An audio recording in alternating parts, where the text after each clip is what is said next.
Salut, j'espère que tu vas bien. Aujourd'hui, encore beaucoup de choses à voir. Medvedev, Sinner, encore un problème avec l'arbitrage. On va passer tout ça en revue. On va un petit peu parler aussi des matchs du jour parce que ça y est, les huitièmes de finale sont là. Alors bouge pas, ça commence tout de suite.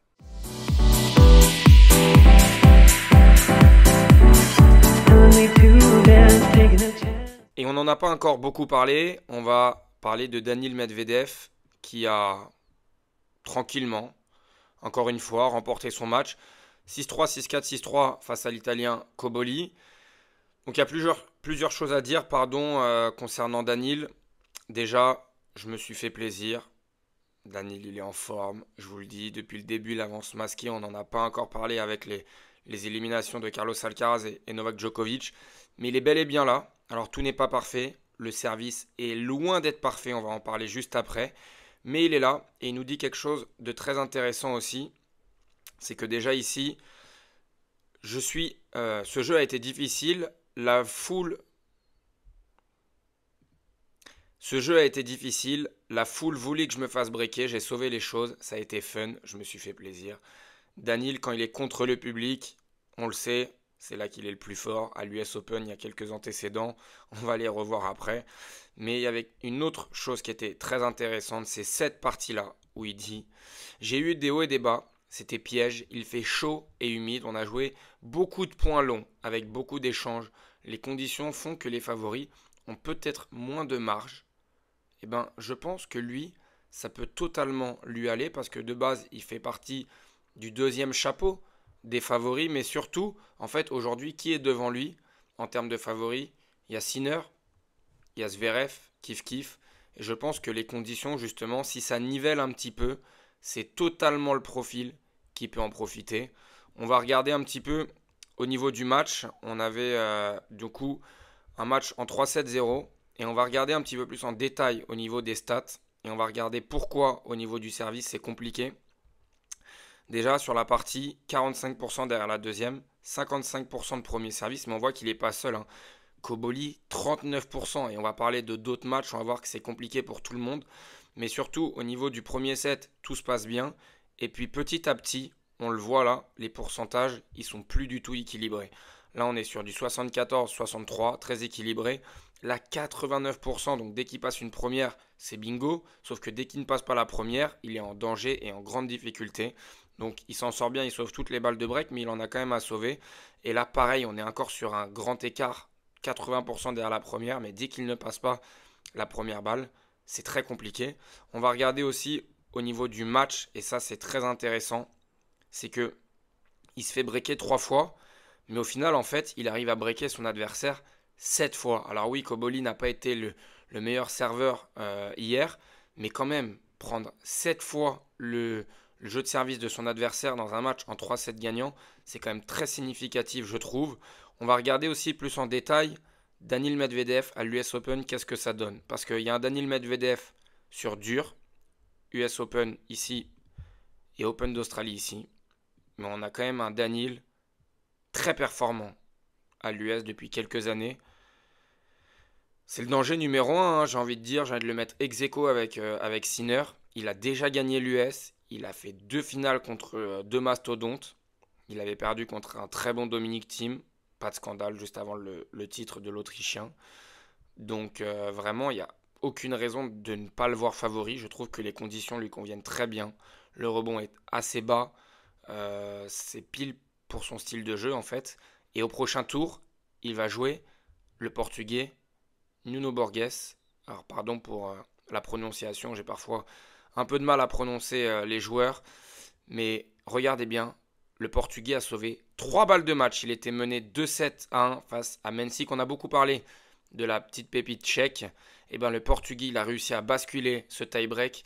Et ensuite, il l'a emporté 6-0 dans la dernière manche. Donc ça, c'est un match vraiment qui était très intéressant. Et ce qui va se passer, c'est qu'au prochain tour, ils vont se rejouer encore une fois, Medvedev et Borges. Ils se sont déjà joués 2 fois cette année, une fois à l'Australian et une fois à Halle sur gazon. Et dans les 2 matchs, franchement, c'était plutôt accroché. J'ai vu le premier à l'Australian. Et on le voit, il y a eu un tie-break. Borges qui arrive à prendre un set et puis qui s'écroule au 4e. Mais attention Daniil quand même, parce que ce genre de match, un peu à l'image d'un Popyrin et d'un Djokovic, c'est des matchs qui peuvent servir aux Portugais. Alors pour le coup, là je pense que la marche sera quand même trop haute pour lui, surtout qu'on a un Daniil en mission. Le Portugais il peut arriver aussi émoussé physiquement, sachant qu'aussi c'est un novice, hein, c'est un joueur qui est sur le circuit depuis 2022. Avant il était aux universités aux États-Unis, mais quand même, voilà, c'est le joueur qui réalise son meilleur résultat en Grand Chelem. Normalement, il n'y a pas de surprise. Normalement, il n'y a pas de surprise. Ça devrait aller pour Medvedev. Pour finir sur le russe, on va se rappeler, on va parler des meilleurs serveurs du circuit qui sont sur le site de l'ATP. Et Daniil est 39e à ce niveau-là. Donc on voit les lacunes. Lui qui fut un moment un bon serveur, hein, il faut se rappeler, il servait bien, il avait des très bons pourcentages, il gagnait assez facilement ses jeux de service. Ça n'a jamais été non plus une arme incroyable. Mais pour sa taille, il devrait servir bien mieux. Et surtout, voilà, Daniil, c'est un top 4, tranquille tous les jours. Et il est là, il est 39e dans les meilleurs serveurs. Il est derrière des Cameron Norrie, des Marco Giron, des Etcheverry. Voilà, franchement, après, bon, il y a des bons serveurs. Mais quand même, on parle de Daniil Medvedev. Par contre, il arrive à compenser ça en étant 5e meilleur relanceur du circuit. On l'a vu hein, tout à l'heure, il gagne beaucoup de jeux à la relance. Donc, on va voir ce que ça donne. En tout cas, il va falloir qu'il serve un peu mieux, je pense, quand même, pour aller chercher le titre. Pas beaucoup, mais juste un petit peu mieux. Un meilleur pourcentage de première, ça suffira. On va maintenant parler du favori numéro 1, du numéro 1 mondial. Sinner qui s'est baladé dans son match précédent, qui va affronter Tommy Paul, qui lui a eu beaucoup de mal à se défaire du Canadien Diallo, qui avait battu d'ailleurs Arthur Fils. Les deux joueurs se sont affrontés 3 fois. Sinner mène 2-1, sauf que ça commence à remonter. Et depuis le nouveau statut de l'Italien, allez à la limite ici, bah, ils ne se sont pas rejoués. Donc c'est un petit peu dur de prévoir, de prédire quelque chose. Mais on va essayer quand même d'en parler très rapidement. Sinner là qui a fait un très bon match, hein, très clairement. Il est sur 15 aces. Il s'est baladé durant cette partie. Après, l'opposition, c'était pas la meilleure, on va pas se mentir. Mais il y a quelque chose aussi qui m'a intéressé. Lui, par contre, 80% de première balle au premier set, 62 et 55. Donc on voit pareil que ça chute petit à petit. Et ça, c'est très intéressant aussi. Ça prouve que finalement, il y a des petites faiblesses aussi chez l'Italien. Alors là, il n'a pas été secoué, donc il n'y a pas de souci. Il s'en sort. Mais on a un Italien qui crée du jeu, qui va chercher les points, qui fait énormément de coups gagnants. 46 coups gagnants. Moi, ça me fait plaisir de voir ça. Hein. Il faut se rappeler, il a commencé son match. Deuxième point, il fait un service volé. Sur la balle de match, il fait aussi un service volé. Donc peut-être qu'il est en train de préparer des éventuels schémas en fonction de ses futurs adversaires. Mais si on doit parler maintenant du prochain match contre Tommy Paul, est-ce que c'est un bon match-up? Et pour qui c'est un bon match-up? Très rapidement, c'est un bon match-up quand même pour Sinner. Tommy Paul, c'est un contreur, c'est un joueur qui est capable de faire déjouer l'adversaire, qui se déplace très bien. Sauf que Sinner, c'est très solide. Pourquoi Tommy Paul arrive à faire déjouer Carlos Alcaraz? Parce que Carlos, il produit énormément de jeux avec beaucoup de variations. Et au final, Tommy Paul, il arrive à l'embarquer dans des rallyes, à le faire jouer un coup de plus.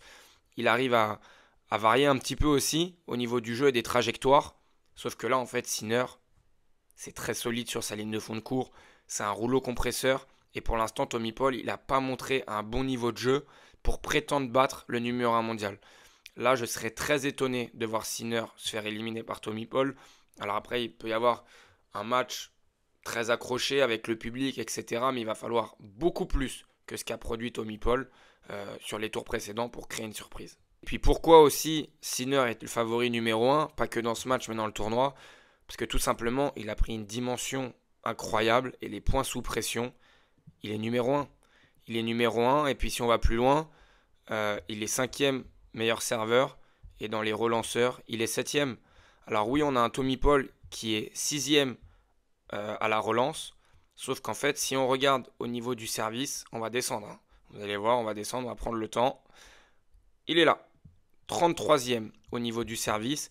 Et si on va encore plus loin, on va regarder au niveau de son match contre Gabriel Diallo.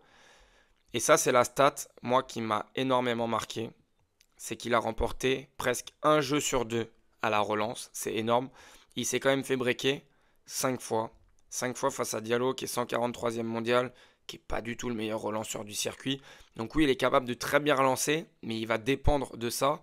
Sauf qu'en fait, Sinner, on vient de le dire, c'est un des meilleurs serveurs du circuit.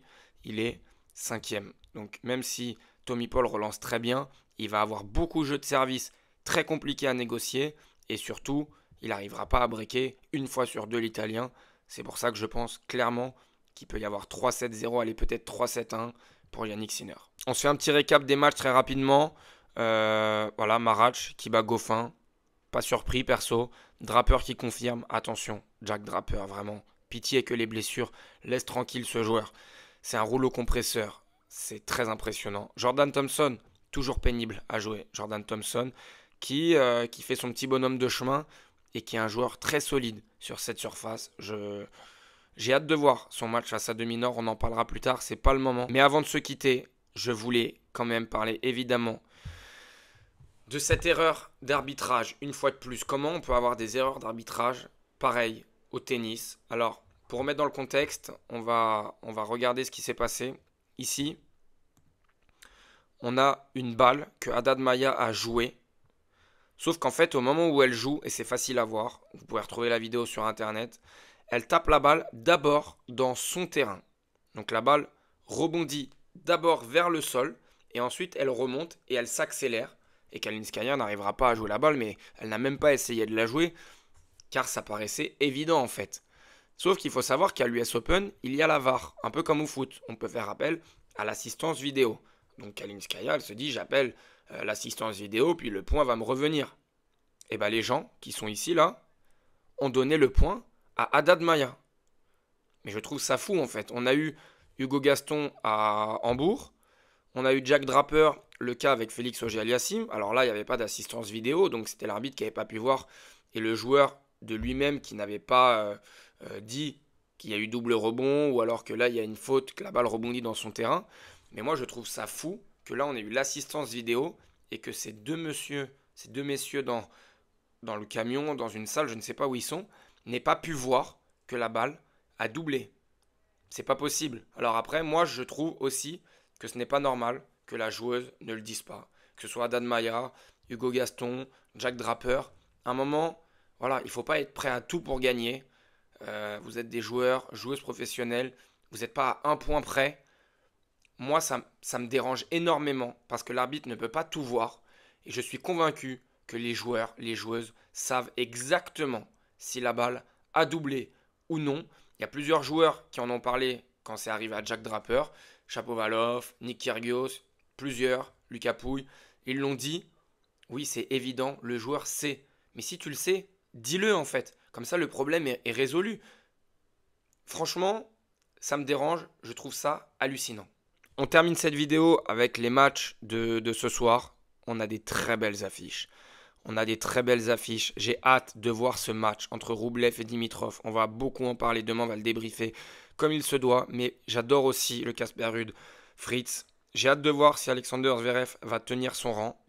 On va voir aussi en night le Tiafoe Popyrin avec le public américain. Franchement, très très beau programme. Je suis très hypé parce qu'on a 4 matchs de fou. Chez les dames aussi, on a Sabalenka en night une fois de plus. On a la revanche des JO. Très beau programme à suivre. Voilà, comme d'habitude, si tu as aimé la vidéo, n'hésite pas à mettre un petit pouce. Abonne-toi si ce n'est pas déjà fait. Et nous, on se retrouve demain pour la suite de cette US Open.